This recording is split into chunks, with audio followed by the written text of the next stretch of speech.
I get a call, and I have his number saved, right? So I say, okay, so I answer it. And when I tell you, I've never been talked to like this in my fucking life, okay? Not my grandpa, not my mother, not my grandma, not my ex, nobody, okay?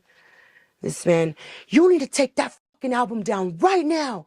You just caused a war between one of the deadliest Tango Blast members in Houston and Dope House Records, and he's going off. And mind you, I'm in shock. I'm like,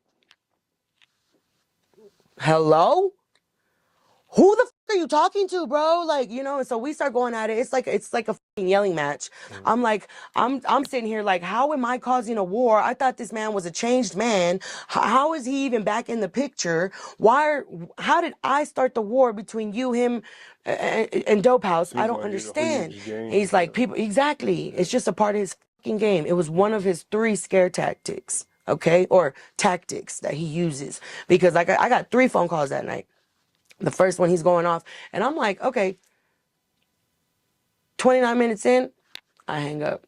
So I'm like, you got me messed up. Like, I wasn't going to let that 30-minute hit because it's like, I got time. I got time. Yeah. You don't. So then he calls me again. And then he's like completely chill, different, you know. And he's like, you know, I'm not going to let, you know, these guys come in between us. You know, he's like, I'm going to have to, oh no, that's the 3rd call. The 2nd call is he's like, look, I know, you know, you were working with Sambo, but they need to get paid. You basically stole the album. I said, no, I didn't. I said, now that the album is up, everyone can get what they deserve. I'm not giving Manic any of his part.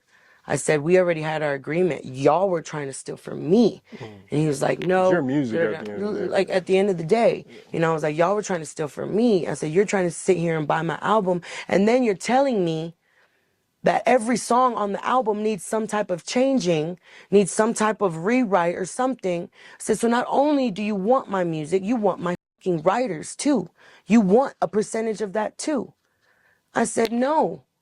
And he's like, you know, and he's like, well, you know what? Don't even worry about it. He fired me, right? He fired me, obviously. He's like, you know, it's not safe at Dope House right now, and I don't want you to come to Dope House. I don't think you should be at Dope House. We're taking precautions. And I said, okay, so is everybody not going to Dope House, or am I just not going to Dope House? And he's like, just you. I said, so then you're firing me. You don't want me to come to work tomorrow. Is that what you're telling me? Well, I'm not firing you. I said, no. I said, tell me what it is. Is it safe or not at Dope House? I said, if it's not safe, then why is everybody else at work? If it's not safe. He fired me. And then, you know, in that phone call, and he's telling me, he's like, don't worry about the $2,000 for the car.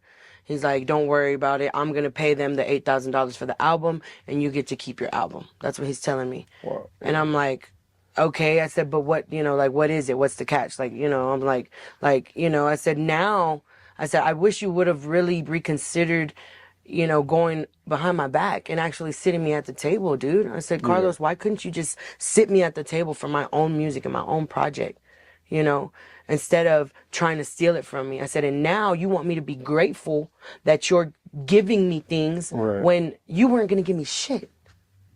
Nothing. Right. Y'all were going to get 10 racks. But then I guess he talked them down to 8. And then, you know, the car. But I mean, I was already paying from my checks. I was already paying him back for the car, you know, and I had no issue paying him back for the car, you know, even after, like, but I was like, okay, you just fired me. So it's like, so how am I going to pay this back for the car, you know? And so then he's, you know, and so he's like, I guess he was waiting for a thank you or whatever in that conversation. And I was just like, okay, Carlos, like, I said, I really wish it would have went a different route. I really wish you would have considered me a businesswoman and an artist, a real artist, and not someone that you could have tried to screw over. I said, but if you have any work in the future that you, and mind you, this is on the 2nd phone call. Right. If you had any work in the future that you would like to do, you know, and you would like to pay me for my services and we can write up paperwork and stuff, I said, then yeah, we can do that. Okay, you know, I wish you the best, la la la la la. And mind you, he had paid me to perform at the Day of Unity. And he's like, you don't have to perform at the Day of Unity. Don't worry about it. I said, no. I said, I signed the contract. If I need to be there, let me know. He said, rip the contract up. You don't need to be there. Okay. That was that call. We go out, come back. I get another call. It's like almost 12. It's like 11:30 something. He's like, hey. And I'm like, hey. I'm like, what are you doing on my phone? Mind you, I'm like probably 2-3 tequila shots in at this point. So I'm like, what are you doing on my phone, bro? I said, is it 11 something? I said, you're still allowed to talk on the phone? Don't you know who I am?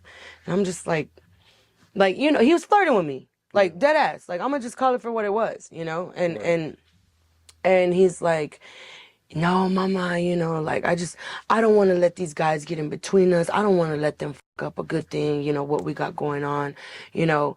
And he's like, and so, like, I'm really reconsidering. He's like, you know, what we got to do is we got to get the album, you know, back in Dope House. But, you know, you're going to be working with us. And it's like 55-45, you know, and you still get your album. You still get part of your album. And I said, oh, I get 55 and you get 45? He said, no. I get 55, you get 45. I said, for what? Yeah. I said, why? I said, why? He's like, no, well, I need majority. And I'm like, bro, why? Right? So in this phone call, we're arguing the whole time, like, no, bro, you're not getting. And I said, really, I don't have to give you none of it. I said, I really don't. I said, you're sitting here playing with me, offering me crumbs when they just got 8 racks and I'm sitting here looking dumb, jobless. The fuck? And so he was like, well, just come to work tomorrow and we'll figure it all out. He's like, just come to work. So he gave me my job back. I'm telling you, I got fired 3 times, like twice or 3, I don't even remember, in like a matter of 2 days. So then I go back to work that next day just to get called into the office to get fired again, you know, over some other shit. Basically, like, he just doesn't think it's working out, you know, but we could still work as music, that I could still go to the studio and be there whenever I wanted if I just wanted to work on music. For free? Like, what do you think this is, bro? Like, anyway, so it was just real disrespectful. It was real, so like, he's like, you can work the rest of the day today if you want, and I was like, no.